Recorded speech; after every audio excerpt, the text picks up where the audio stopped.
This is episode 260 of the Books, Shows, Tunes, and Mad Acts podcast. This episode is titled, Jennifer Jenkins Takes Us into the Public Domain.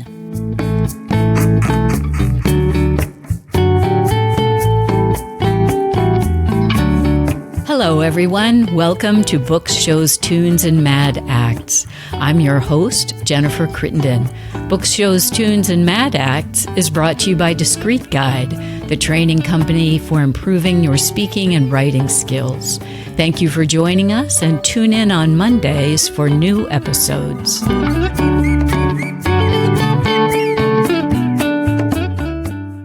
I am delighted to welcome a new guest to the show today. Jennifer Jenkins is with us, and she might win or at least tie for the shortest bio that has been submitted to me, but I'll read it so you have some idea of who she is. She teaches copyright and trademark law at Duke Law School and is the director of its Center for the Study of the Public Domain. And she also writes the annual Public Domain Day articles. And that's what we're here to talk about today is copyright and public domain. So because of the short bio, we could just dive right in. So Jennifer, start with some basics for us. What is copyright and what is public domain? Sure. And great name. Thank you for having me, Jennifer. We are two of the many, many Jennifers from our generation. Exactly, right. Jennifers unite. Yeah, so that's a very good question. So what is copyright and what is the public domain? Copyright law is the set of exclusive rights that creators like you and like me, like many of your listeners, enjoy over our creative output. And so copyright protects books and poems and music and movies, architectural works, choreography that qualifies. Strangely, software is considered a literary work for copyright purposes, which is a decision that we made in our infinite wisdom a few decades ago. Interesting. Copyright protects creative outputs and it gives a set of exclusive rights. Those exclusive rights are the exclusive right to reproduce, distribute, publicly perform, publicly display, and make derivative works, such as adaptations of those creative works. And so copyright's a wonderful thing, and it has a purpose, it has a point, and it's enshrined in the Constitution. So the Constitution empowers Congress to make copyright laws, quote, in order to promote the progress of science and the useful arts. And so the point of copyright is to provide an economic incentive for people to create things and for them to distribute them. And for distributors, sometimes if you assign or license or give away your copyright, for example, to your publisher or your label, it gives them, the intermediaries, incentives to get your work out there. So that's a wonderful thing. But the public domain is the yin to the yang of those exclusive rights. They really work together. So the public domain is not an afterthought. It's not, the antithesis to copyright. It's actually part of the system. I mentioned the U.S. Constitution. Part of the clause that empowers Congress to pass copyrights also mandates that copyrights have to last for, quote, limited times, meaning they have to expire. And why do copyrights expire? The head of the Copyright Office described it this way. She said, the public domain is not the death of a creative work. It's just the second part of the lifespan when the exclusive rights expire over that work and it enters the public domain where other creators can build upon it freely without permission, without a license, without payment, without having to track down the rights holder to try to arrange some sort of deal. So the public domain and those exclusive rights, they're supposed to work together to promote that progress I was talking about, to encourage, to stimulate and nurture creativity. Since I get asked this question a lot, I thought I'd go ahead and answer it now. One of the things we start our classes with, one of the important things to realize about the copyright system is that we're talking about rights over the intangible property, not the tangible property. If I have a physical book or you have a physical book, we can keep that book forever. You can go put it in your attic. It's always going to be your book until you give it away or take it to a used bookstore or throw it out the window or, do whatever it is you're going to do with your book. What copyright covers is not the physical thing. It's those words. It's the material in the book. And that's part of why it expires, because that stuff is knowledge. That stuff is culture. That is the material that we actually want after that limited time, that period of exclusivity, to be free, not only to feed creativity, but to be part of our cultural heritage that we can all access, preserve, enjoy, digitize, share without having to worry about legal ramifications. And so I've been asked a lot, it's like, you buy a house. It's not like after 95 years, you don't own it anymore. And that's good and true. That's entirely right. But physical property is different. I don't need bits of your house to build my own house. I don't need threads from your sweater to knit my own sweater. But we don't create out of whole cloth. And so when we're talking about what copyright covers, that intangible stuff, right? Mm. It's the words in the book, not the book itself. We need those words in order to be able to create and to learn. And so that's why the rights expire. It's mandated by the Constitution. It's by design. And the public domain, once you start thinking about it, is all around you. It is our cultural heritage that we draw on that feeds the creative muse. Yeah, I really appreciate the distinction too between intangible property and tangible property. I think it's really easy to get confused about that, right? You're holding a book in your hand and it's like, well, what exactly does the copyright cover? Yeah. And then just quickly, can you say a little bit about the difference between copyright and trademark? Sure, I'd be happy to. So, and thank you for asking that because they often get conflated. You'll hear them used interchangeably when they're different in really important and consequential ways.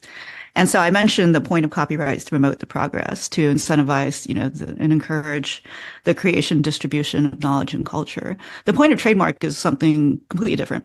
The point of trademark is to prevent consumers from being confused about where products come from, about the source of their products and services. And so the reason Nike owns exclusive trademark rights over the word Nike, you can't copyright a word Nike, right? I can't be like, oh, well, now I own the name of the goddess of victory. No, but they have a trademark over the word Nike and the swoosh and phrases like, let's do it.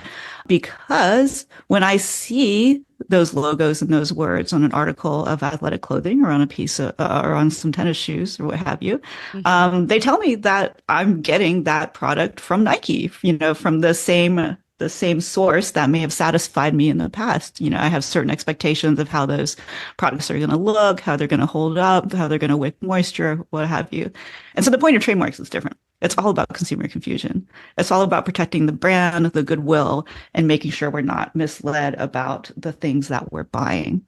And that becomes important when trademarks and copyrights overlap sometimes because copyrights expire, like I said, limited times by design, but trademarks don't automatically expire. Trademark rights keep going so long as the trademark holder is still out there using that trademark in commerce. So I mentioned Nike.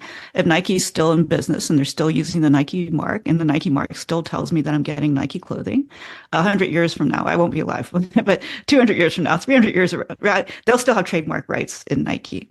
So that's one key difference. But the other key difference is that the conduct that trademarks circumscribe, that they prohibit, is different because of that purpose and the conduct that copyrights prevent. So I already mentioned copyright's exclusive rights. It's an exclusive right to keep people from copying and distributing, publicly performing, blah, blah, blah, right? Those are not the same universe of rights that trademarks provide. So what do trademarks do? What do they keep me from doing, more importantly? They keep me from using a similar mark in a way that's likely to confuse consumers into thinking that they are getting the trademark holder's product when in fact they're not. So that's very different. So the reason you asked me that, I know, is because of the 800-pound mouse in the room, which we're going to get to. But sometimes, in some circumstances, the copyrights have expired over a thing, say a character that's being used as a logo, that will still have trademark rights. So the copyright's gone. But what does trademark prevent you from doing? It doesn't prevent you from copying it. Categorically. It doesn't prevent you from distributing it. It doesn't prevent you from the kinds of uses that copyright prevented you from during the copyright term. It just keeps you, trademark law just keeps you from making unauthorized use of that logo, that brand identifier, if doing so dupes consumers into thinking they're getting the trademark holder's product when they're not. And so that's sort of the key difference between copyright and trademark. There's more nuances that I won't bore you with now because, we have I teach an entire course, so we have 13 weeks to get into the minutia of trademark. But just from 50,000 feet, that's the difference between the two. That's actually really helpful in it. I'm sitting here appreciating these names for once. Actually, trademark includes the word mark, which does make us think about brands. Hmm. And so that totally makes sense. And then copyright has both the word copy in it, but also the word right, which also just triggers certain ideas about what it's going to cover. So yeah, for once, the terminology actually, I think is quite helpful in distinguishing them. Okay, let's talk about Public Domain Day because that is such a fun time. It is a fun topic. So, I've been writing this Public Domain Day set of articles since 2010, so it's been a while. Yeah, But good. for the first 10 years that I was lovingly, posting this article and, around January 1st of every year, no published works were going into the US public domain.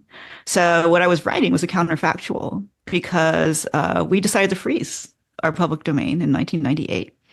We added 20 years to the copyright term. So that meant that no published works entered our public domain for 20 years. So I thought, well, what can I write? I wrote a counterfactual. It was what would have gone into the public domain in the United States under the copyright terms that we used to have. Then works were going into the public domain in other countries, so I would mention those as well. Mm. And it's a global celebration because countries have different copyright terms. They all welcomed various works into their public domain on January 1st of this year. But in 2019, a wonderful thing happened. It was the grand reopening of the public domain. The conveyor belt, which had screeched to a halt, started moving again, and published works resumed entering the public domain after a 95-year term. So I'm just writing the same website, but finally I get to actually write a website talking about all this wealth of cultural material that's going into the public domain in the US. And so Yeah. it was thrilling.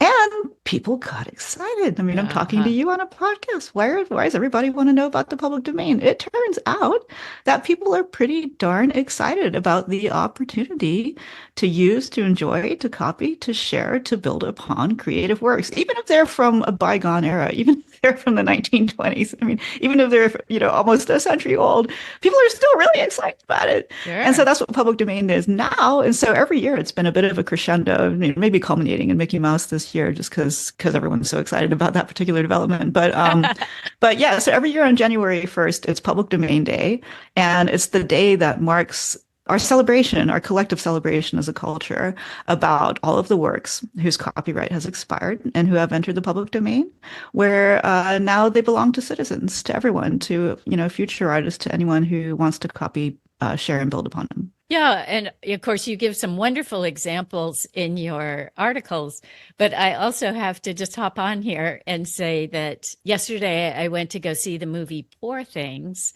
which Yes. is, yeah, right, which I think you mentioned. It was funny, it was sort of an odd coincidence. I was reading the article yesterday. It's like, oh, there's the movie I'm going to go see. So, of course, that movie pays a lot of homage to Shelley's Frankenstein's monster.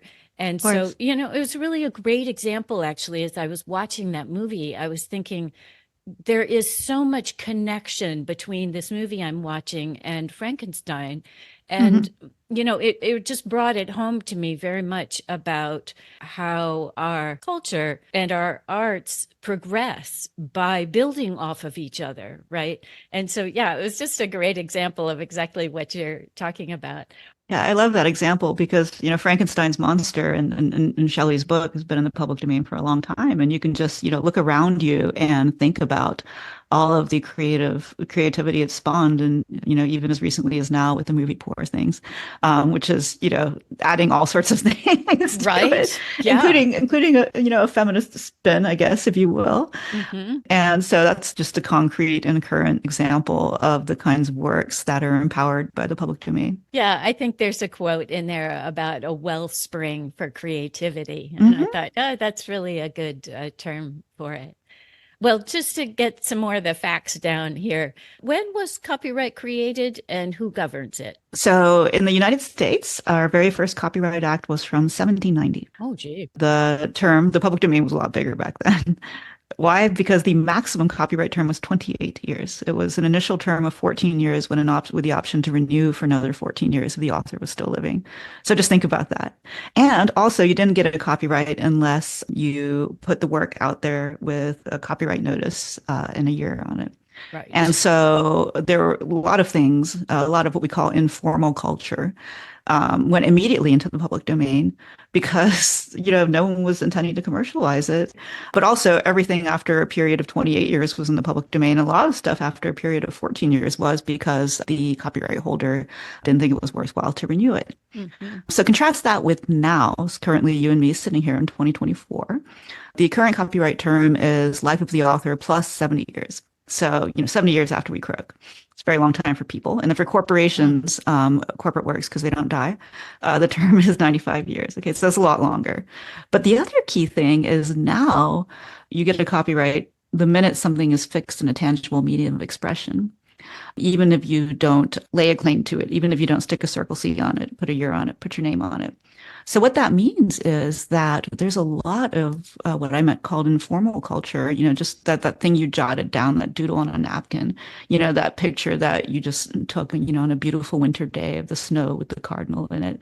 All of this stuff is automatically copyrighted and comes with a default rule that all rights are reserved, when in reality, there's a whole swath of culture that people actually don't create out of a profit motive or with the idea of wanting to exploit exclusive rights over it. A Mm. lot of people just create because they're inspired to do so. And in fact, they might want to share their stuff with the world, which is where some kind of fun solutions come in. So my husband was one of the group of people that founded Creative Commons, Oh, which wow. allows people to attach licenses, Hmm. legally binding licenses to their works. And we use Commons licenses for everything that we create as well, including the articles you mentioned, Oh, which say, actually, you know what? I don't need all rights reserved. I don't want all rights reserved. Please read my stuff. In fact, I want to choose some rights reserved. And so you can choose to put your stuff out there, let anyone use it for any reason, but retain an attribution right. That's the default. So, mm. go nuts, use it, remix it, sell it, do whatever you want, but just say Jennifer wrote this. Uh-huh. Or you can stipulate that people can only make non-commercial uses or that they can't make derivative works. And so there are solutions now that try to better reflect the reality of the disparity between copyright's default rules and what the universe of all of us who make creative things may actually want because we're not a homogenous group. So Yeah. back to the history of copyright. In 1790, that's when we had it. It's a creature of federal law, not state law. Okay. The laws are the same across the land. Hmm. And it's been revised a number of times. And so in 1831, the term went from 28 years, the first term, plus an option to renew. 1909 was the next big revision. That's when the term went to 28 years with an optional 28-year renewal term. Okay. And then in 1976, I'm sure you're really fascinated by this, No, no, I am. Seriously. It's so confusing. but in 1976, we got our next big law, which went into effect in 1978. And that's what took the term for works from before 78 to 75 years. And then it had these parallel tracks that I just mentioned for works by natural persons like you and me. The term was life plus 50 years. And then for works of corporate authorship from 78 forward was 75 years. And then the most recent term extension was from 1998. That's the one that we've been talking about most recently. And that's the life of the author plus 70 for natural persons and 95 years of exclusivity for works of corporate authorship. And so the story I'm telling is one of expansion. Yeah. It's successive changes and updates to the Copyright Act. But if you look at just what the Copyright Act has done with the length of the term, Mhm. it's expanded a lot, considerably, right? Since 1790 and even since before 1978. It's still a creature of federal statute. It's still there in Title 17 of the U.S. Code. And so there's a federal copyright statute, but then we in the United States, we're in a common law system, which means, we have courts that interpret the law, and the decisions by appellate courts and by the Supreme Court are binding as precedent. And so a lot of the important features of copyright doctrine actually are not in the black and white text of the statute. Rather, they come from court decisions over time, interpreting copyright law and laying out things, for example, like the test that we use to determine whether it's copyright infringement. And so all those things come together to make this wonderful animal we call copyright law that our students enjoy learning about so much and that I enjoy teaching so much. Right. Yeah. It's got a lot of features to it. That is for sure. Yeah. Oh Just its boy. Yeah. history is complicated. And yeah. Yep. So I just want to touch on this because it came up in a recent podcast about Tom Lehrer. Yeah. So what he did was he's still alive. Yeah. Living a nice long life. Yeah, he's living a nice long life, exactly. And he just, as you said, he's a person who's like, I don't want to make any more money from my music. I want you to share it. I want you to use it. And so on his website, he attempted to sort of give away or give up the copyright rights that he would have had. So yeah, I was curious to see if you had any comments about that. Oh, we actually featured him on our article when he did that a few years ago. So we Okay. actually we put a little picture of him. First of all, we're fans. He's a brilliant satirist. He's hysterical. I mean, he's so talented. Yeah. And so my husband and I, used to like to listen, watch the YouTube videos with him at the piano, and Jenny Fleck, Jenny Fleck, Jenny Fleck. So we were already fans. So of course, when he said he wanted to dedicate his works to the public domain, my inbox blew up, and I was very excited. And so we gave him a shout out on Public Domain Day that year. And that's an important thing that you mentioned, though, because you can voluntarily give your stuff to the public domain. Okay. And in fact, Creative Commons has a special license that allows you to do that. It's called the CC0 deed. And so that's unlike the licenses I mentioned before, where there are certain provisos, such as, well, you have to give me attribution, or you can only use this work non-commercially. There's also the CC0 public domain deed, which you use just to give your creations entirely to the public domain, to not reserve any rights, no rights reserved.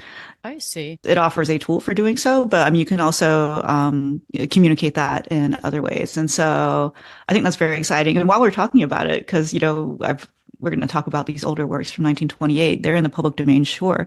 But there is a lot of other stuff in the public domain. So everything the US government creates is automatically public domain from the very beginning. Section 105 of 17 U.S. Code says in that Copyright Act that all works of the official U.S. government are public domain. So that means all the legal opinions that my students and I read, the Constitution, speeches in their official capacity by public officials.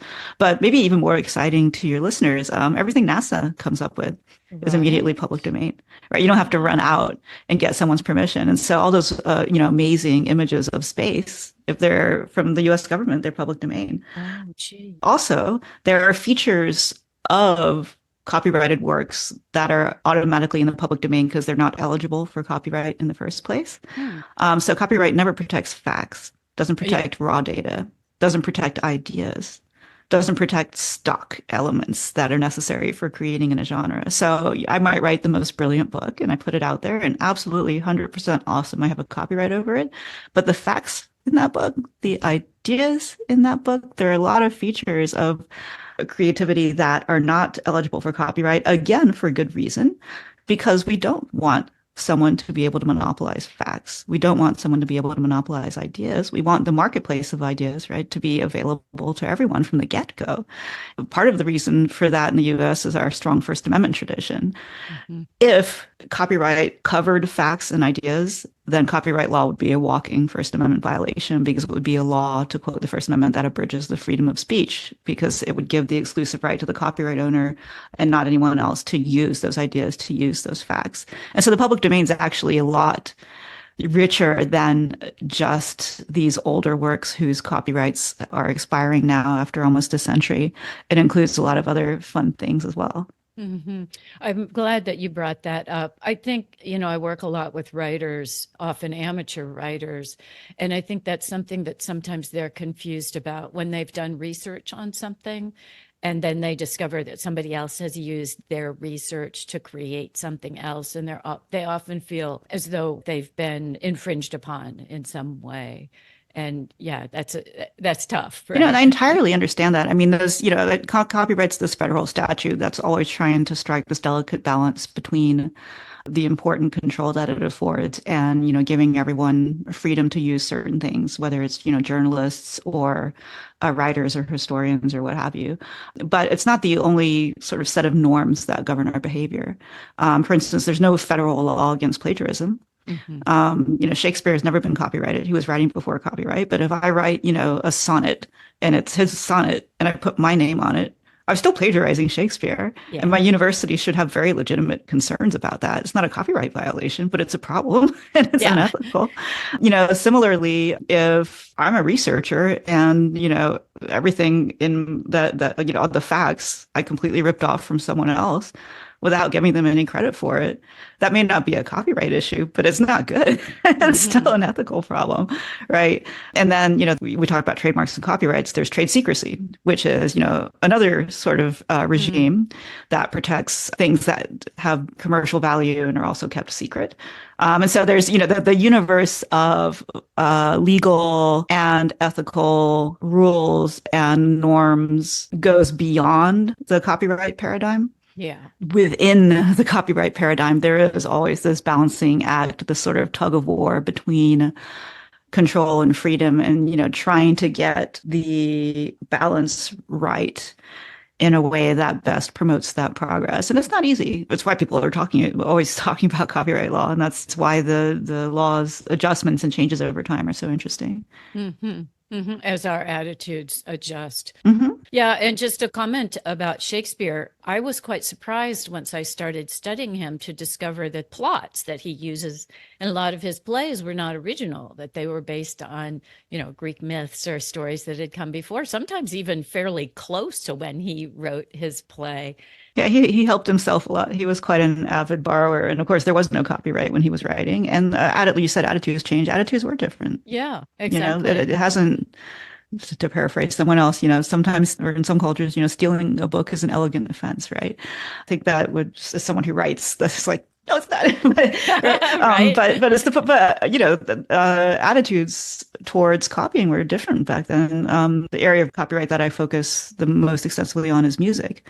Oh, There was a time when that's how I think Bach transcribed Vivaldi. That's part of how he learned. There was a time when borrowing even extensively from your predecessors and your peers, the musicians around you, wasn't considered to be something that was objectionable so long as you were borrowing in order to do something creative, right? With the pre-existing work, which was what Shakespeare was doing. Shakespeare might have been inspired by Ovid, by the Greek myths, by some of his peers, as you mentioned, but he was also adding his own creativity to that, which I think if you talk to creators, and I don't know if the people you work with would confirm this, but to the creative community does often, they draw a distinction. I draw a distinction as a writer between uses, reuses that are creative and thoughtful and interesting and just rip-offs, right? Where say someone takes your song and puts it in a car commercial, right? That's very different than mm-hmm. someone who,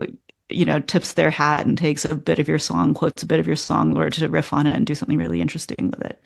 Yeah, things change, right? I mean, and it's Yeah. interesting to think that at some point, as you say, that was part of being a scholar, right? Was Hmm. studying previous works and really using those structures for your own work, right? Hmm. Yeah. Whereas I think today we do have a little bit of an idea that creativity needs to just come, spring from nowhere. And yes, you go for a walk and suddenly you have, and yeah, that's just not really the way things always work when it comes to humans and creating things. It's hard to create ex nihilo. It's hard to create out of Hmm. thin air, and it's hard to create without drawing on what came before you. And, creativity is enriched by being part of the culture that you exist in and by alluding to, referencing, grappling with making use of prior works, which is part of why we have the public domain. So yes. Yeah, right. And its contribution to that kind of activity. Yeah, there's a musicologist named Sandy Wilbur who she had a memorable quote, I think, in a panel I was watching. She said, "There are no virgin births in music," but Uh-huh. she was making the point that I used to play music too. Sit down at your keyboard and try to write something without a chord progression, without a sequence of pitches, without features that have appeared in other musical works. It's going to be pretty darn difficult. Yes, So, right. Yeah, and yeah. I think as creators learn more about the creative process, I think that's, at least for me, that's been something that's a little bit surprising. It's like, oh, I just always had this idea that suddenly a tune would spring into someone's head. It's like, no, they sit down at the piano and they start, okay, what if it has this structure, Which doesn't detract from the genius of brilliant no. creators, right? Mhm. It's what you add. It's how you bring together. It's your imprint, that you put on all of your influences and your references that makes, I mean, I spent a lot of quality time reading Shakespeare. I was an English major. Yes, some call him a plagiarist, but he's also brilliant.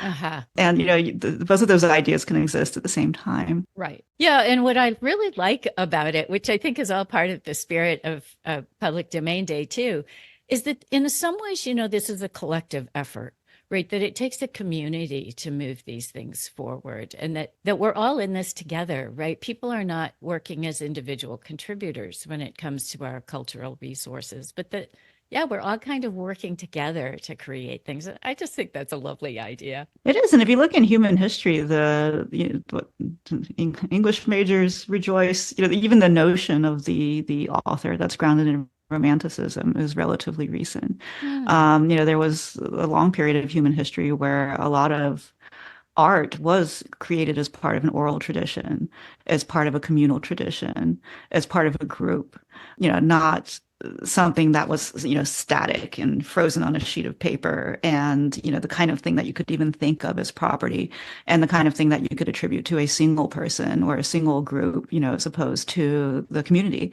Hmm. And so the whole notion of authorship that we take for granted and that kind of like it's hard for me to sort of step outside of our current conception Hmm. is of relatively recent vintage if you zoom out and step back and look at the course of human history and the way that we have created and the way that we've thought about creative output. Yeah, it's really fascinating to get that perspective.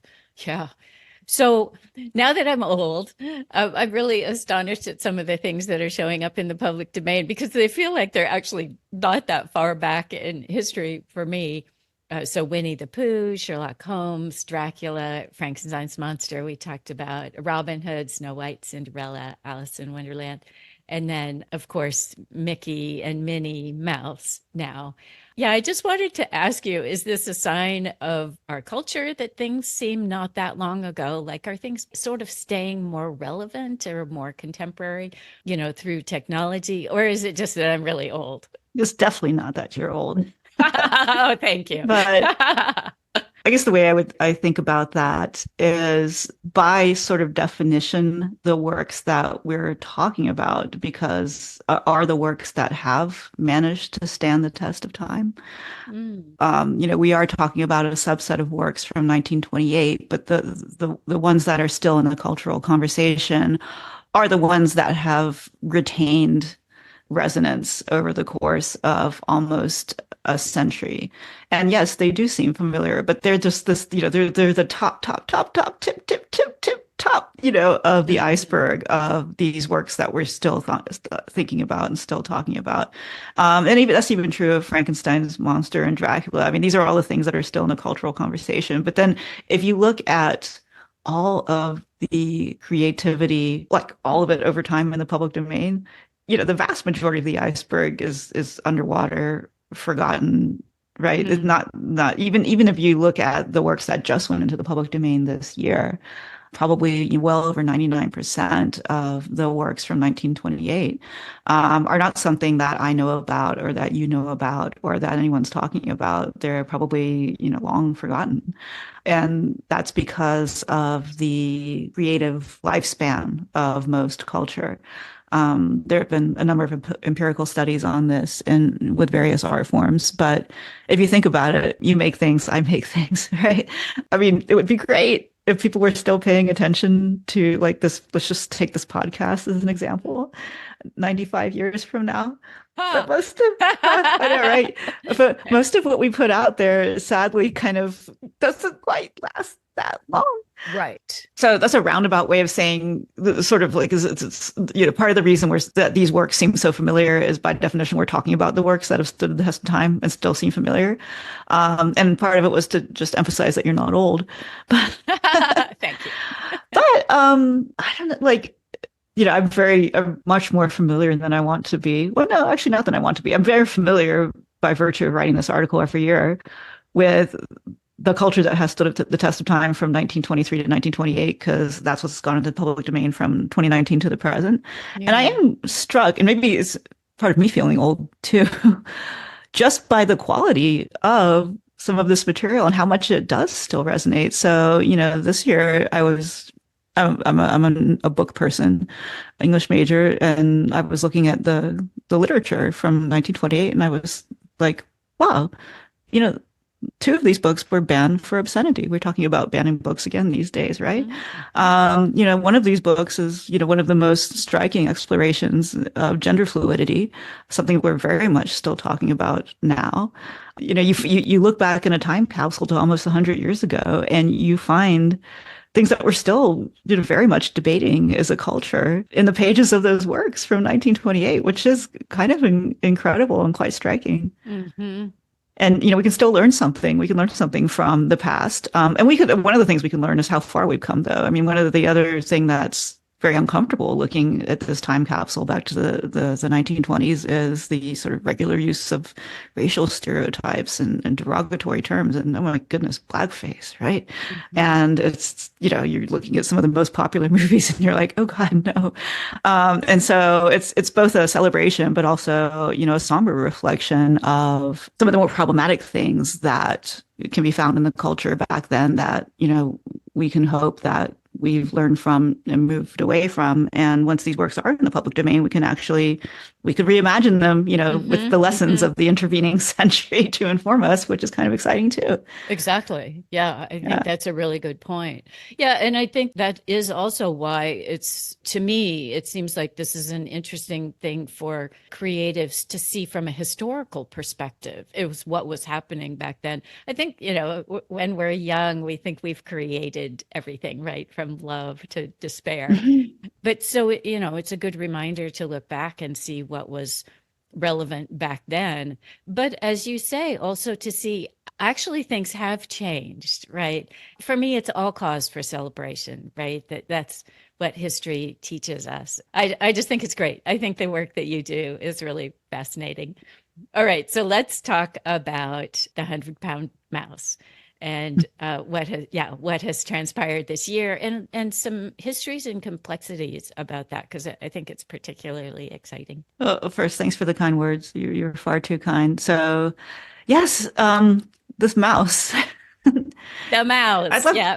I was having a conversation with some lawyers yesterday and law professors, and we were trying to figure out how many of our students are immediately familiar with Mickey and Minnie Mouse. I just assumed it was every single person, but someone else was pushing back, and I just think that's interesting.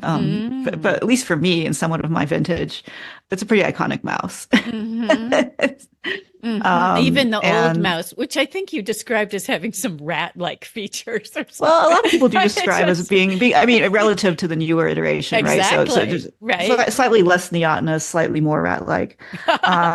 And, speaking of, cringe, a lot of the cartoon characters from the era actually do derive from the minstrelsy tradition, Mhm. sadly.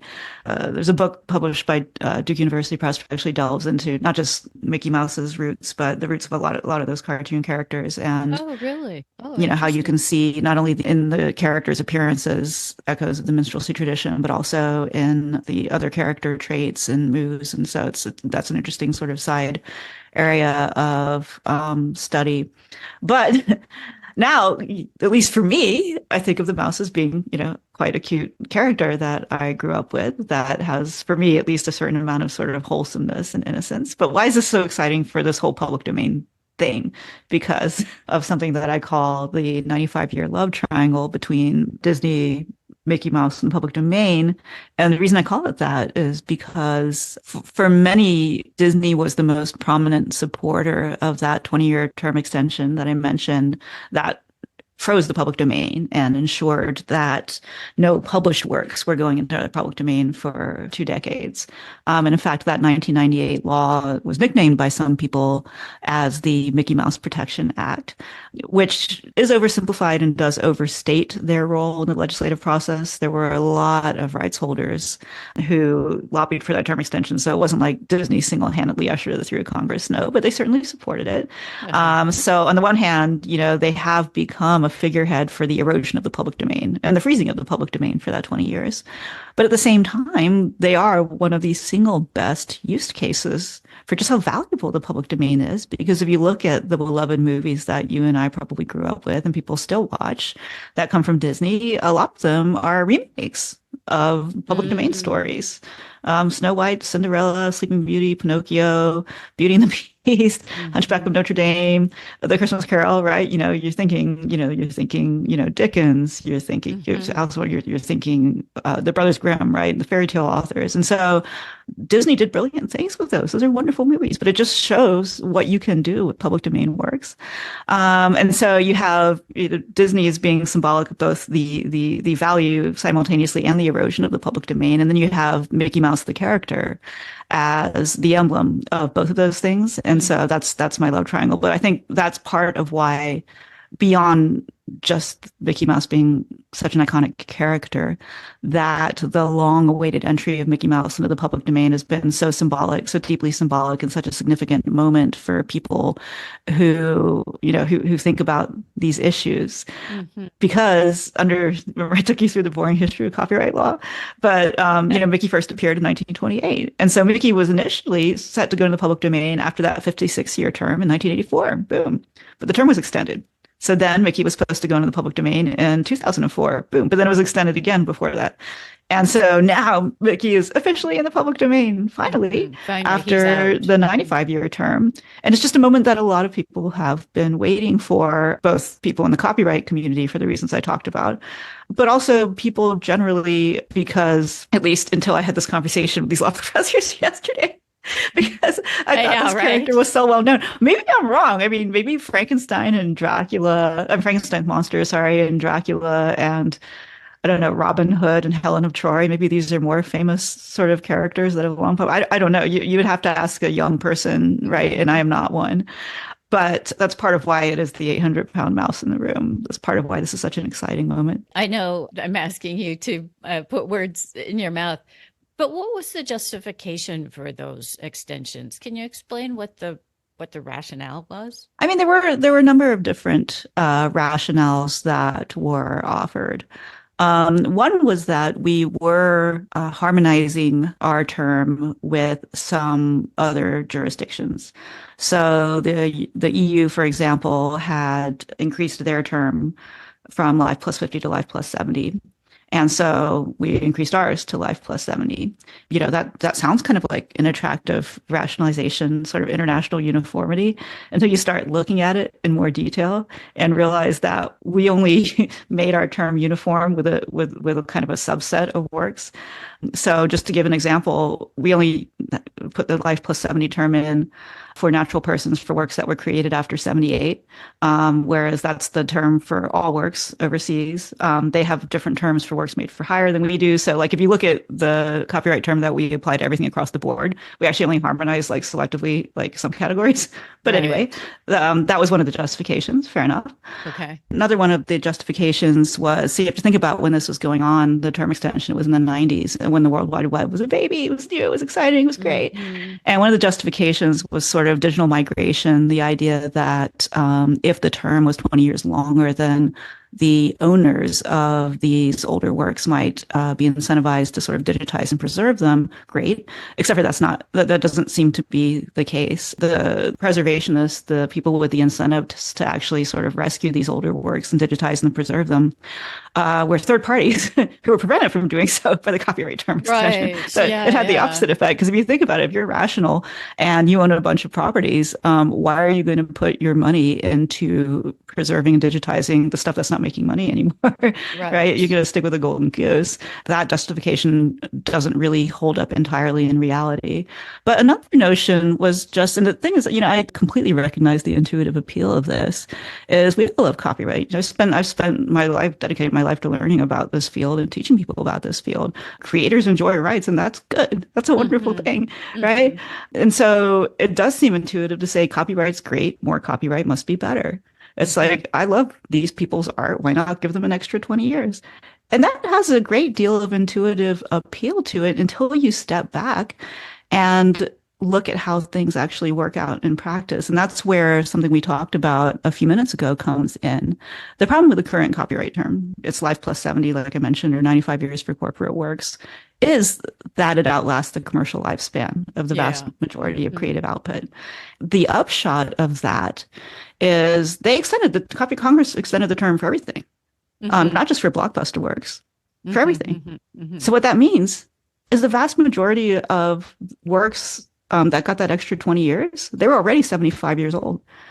Nobody was benefiting from the copyright term extension. They were no, Right. they were because the works weren't even being exploited. In many cases, the works were orphan works. You couldn't even figure out who. That's the term in copyright law, where you can't even locate or identify the copyright owner. So a much more rational system would have been to let Disney have its 95 years. Let the Fitzgeralds have their 95 years. Let the Gershwins have the 95 years. Take that blockbuster slice, that tip of the iceberg, and let them have the benefit of the full copyright term, and let all the other works that were in danger of being forgotten and lost to history, let them enter the public domain where people can rediscover and use and enjoy and breathe new life into them. That's not what we did. Okay. Hmm. And so going back to the argument, you might think rights are good, more rights are better, but it's not necessarily true Hmm. when the data comes in. It's like we grew our victory garden like everyone else during the pandemic, and you might think water is good. Plants like water. Maybe more water is better. Guess what? At some point, you keep flooding your plant, it's going to go rare. And Yeah. so Hmm. the reality of this longer copyright term is that the extra 20 years, and economists have modeled this, do not spur additional creativity. No one's going to be like, oh, I'm not getting out of bed for life plus 50, life plus 70. Okay, I'll write this book now. Right.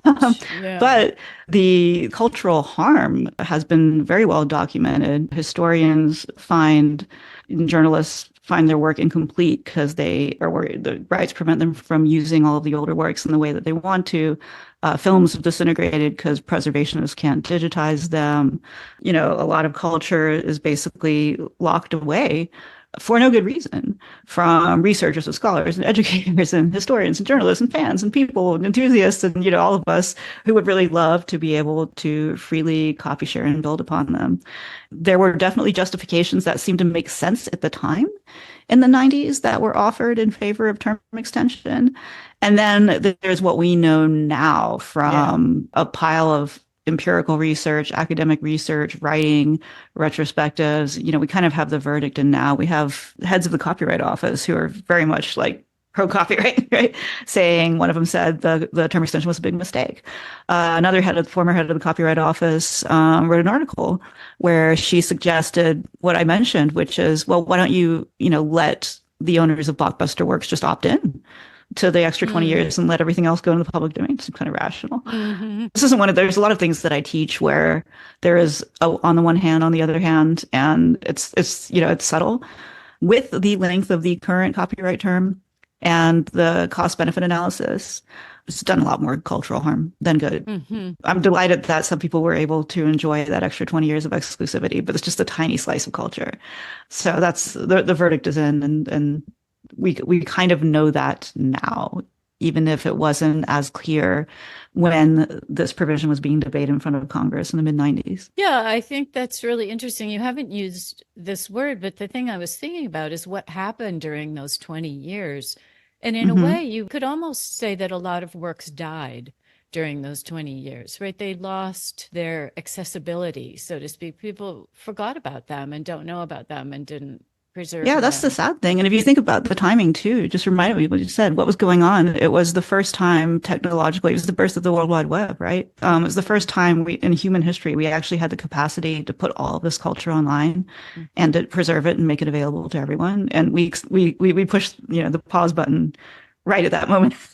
Right, at kind of a critical at a critical moment, and Yeah. maybe also a critical moment just for things deteriorating like films, as you say. Yeah, I mean the film thing's fascinating. We submitted an amicus brief in conjunction with a studio with preservationists who, were waiting for copyright terms to expire so they would be free to digitize and preserve these old films. But old films just they rot.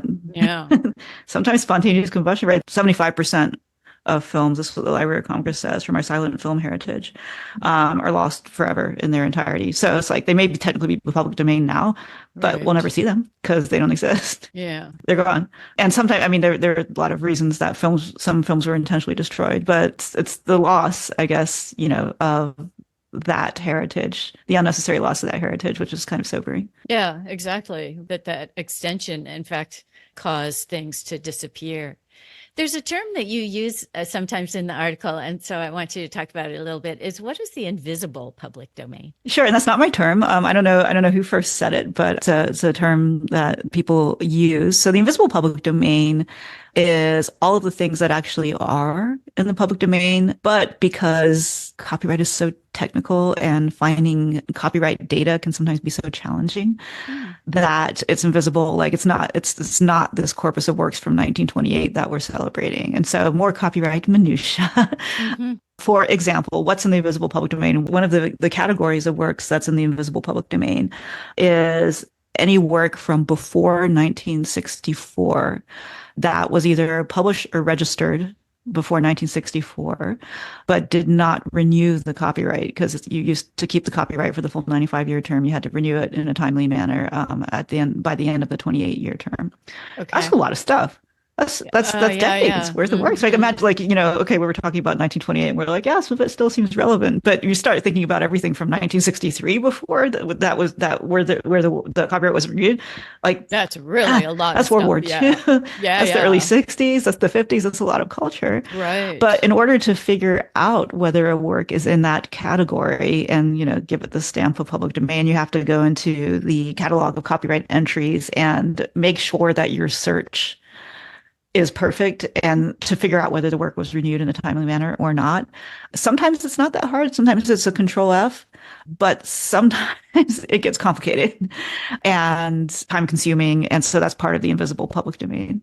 Uh-huh. So I want to circle back to one more thing before I let you go. I had a podcast just recently with Mhm. the Indiana University chair of the English department, and we were talking about censorship. And he actually brought up Lady Chatterley's Lover because it was banned in the US. Right. And I mean, it's sort of ironic now that that book, which was banned, now is in the public domain. And in a way, I was thinking, but this is what this is about. I mean, this is full circle from things being, so dangerous that you couldn't possibly be exposed to them, even under copyright, to now you can do things with Lady Chatterley's Lover on your own terms, right? And in a way, I think that is something that's so extraordinary about what's in the public domain, is it's sort of the opposite of censorship in a way. I don't know. What do you think? Yeah, I like the way you said that. It is the opposite of censorship because no one can can at least on copyright grounds, object to and censor your use. And the Lady Chatterley's Lover is actually not the only book newly public domain that was banned for obscenity. So was Radcliffe Hall's exploration of lesbian love called The Well of Loneliness. Oh, interesting. It was also banned. I'm a Virginia Woolf fan, but Virginia Woolf actually calls out the judge that banned Hall's book in A Oh, Room of One's Own, which is going to be public domain next year in 2025. oh, wow. And I just love this quote, so I'm going to read it to you because I think it's so great. Yeah, But so this please. is from A Room of One's Own, and she's referring to the obscenity trial in the judge in Radcliffe Hall's case. And she's basically saying, okay, we're alone here. Are there any men here? So she's like, are there no men present? Do you promise me that behind that red curtain over there, the figure of the judge is not concealed? We are all women, you assure me? Then let me tell you that the very next words I read were these. Chloe liked Olivia. Do not start, do not blush. Let us admit in the privacy of our own society that these things sometimes happen. Sometimes women do like women. So she's even calling out, one of the obscenity trials, just of a book because it explored lesbian love at the time and it was banned Right. in the next year. And so, yes, we have two banned books that are newly public domain now that I think probably wouldn't have the shock value today that they did then. I don't know. Depends on who you talk to, I suppose. Yeah, it depends I on would who hope you, not. right? I mean, we're But banning books again, so I don't even know. It's just right, like, I I know thought we had that's stopped doing this. I know, right?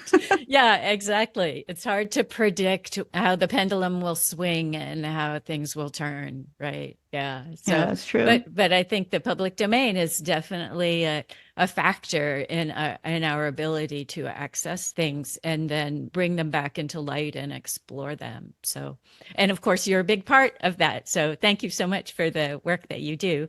And before I let you go, is there anything you'd like to share with the audience, refer them to things or call to action, whatever you'd like? Well, thanks, and thanks for having me. I guess my call to action is to get creative Mm, and to build in the public domain and make your own great creative work. And again, I just want to emphasize, I think copyright is a beautiful thing.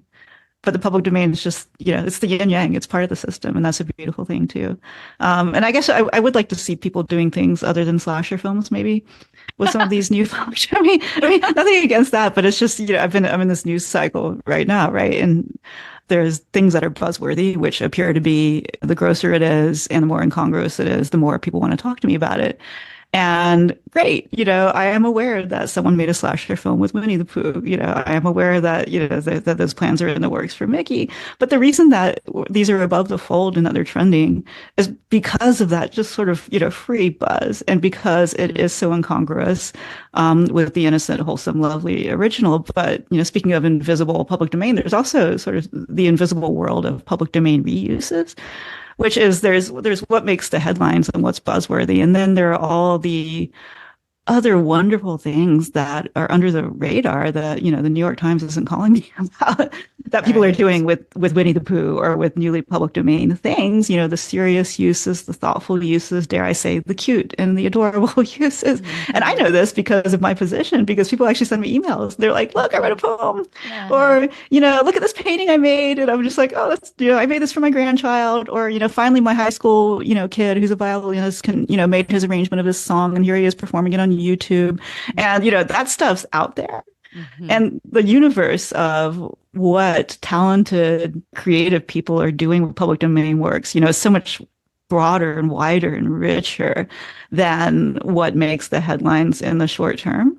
And Hmm. so I'm really excited about that broader universe of uses as well. And also about the reuses that we are going to still be thinking about and talking about in 10 years and 20 years and 30 years that, just hit the mark and are really good and Hmm. do retain cultural relevance because of the quality of the reuse or the thoughtfulness of it. And so I think that's an interesting thing. I mean, I don't, it's Mickey Mouse has only been in the public domain, for a minute, right? Uh-huh. Is someone going to do something as great with those characters as Disney did with Snow White? And are we going to be we're going to be looking at that being like, wow, that is really compelling in 20 years? I hope so. Hmm. And I so hope I'm so excited too. about that too. Well, thank you so much for taking the time to be with us today. It was such a pleasure to talk to you. It's good talking to you too. Thanks for your interest in this quiet little corner of copyright law. All right, take care. You take care too. Have a good one. Thanks.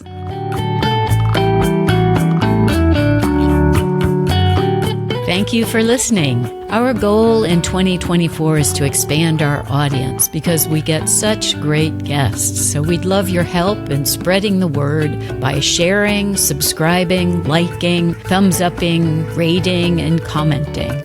Got all that? Really, thanks for any support.